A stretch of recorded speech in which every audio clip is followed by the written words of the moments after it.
toxic people are easily hidden. They can be behind the face of a friend, a best friend, or sometimes even a family member. I once had a very toxic best friend for about a year and a half. And when I say best friend, I mean best friend. She knew me better than a lot of people do, and I knew her better than a lot of people do. And this friendship started to bloom in the February of my sophomore year. I was on crew for the show at Stebbins because I wasn't able to be on stage, and this person was also on the same aspect of crew. We were both makeup, and once the show started and we were upstairs alone, we would just talk, and we would say like, hey, let's like hang out this weekend. And so we did, and then we would hang out the next weekend and the next weekend and again and again and again, and so on and so forth. And we just got so close. I was able to open up to her, which is a big thing for me because I don't open up super easily, and we just trusted each other so much, and we were able to open up to each other about anything and everything.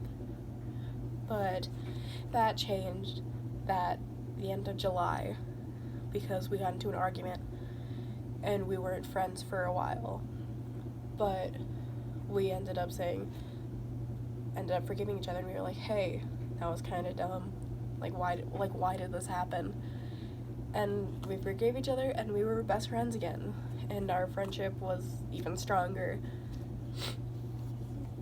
And then in the February of my junior year, there was an event with a boy where some of my trust just fell through, and I didn't feel like I could trust her with some stuff, and that was one toxic trait that I just decided to ignore because I always said she was my best friend.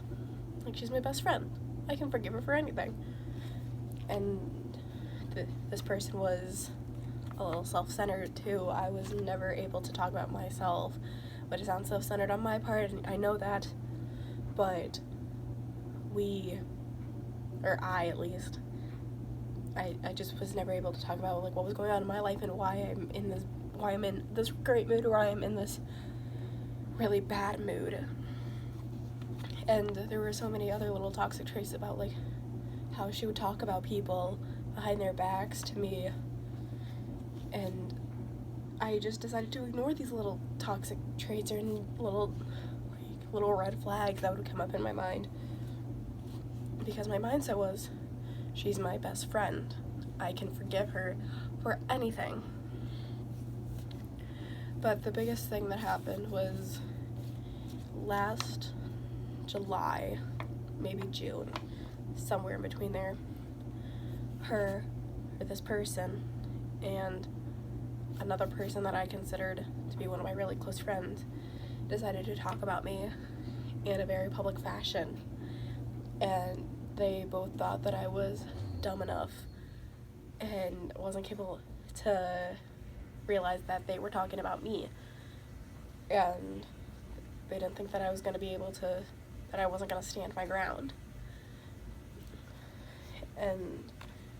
But I did stand my ground, and I said, I'm mad because of these events, and I'm mad that these events happened. And she was so easily hidden behind the face of someone that I thought was my best friend. And I'm happy to say that her and I are no longer friends, but we are on good terms. We can still have a conversation, but we're not as close as what we used to be. And I do hope people know these signs, and I hope you can know signs of toxic people.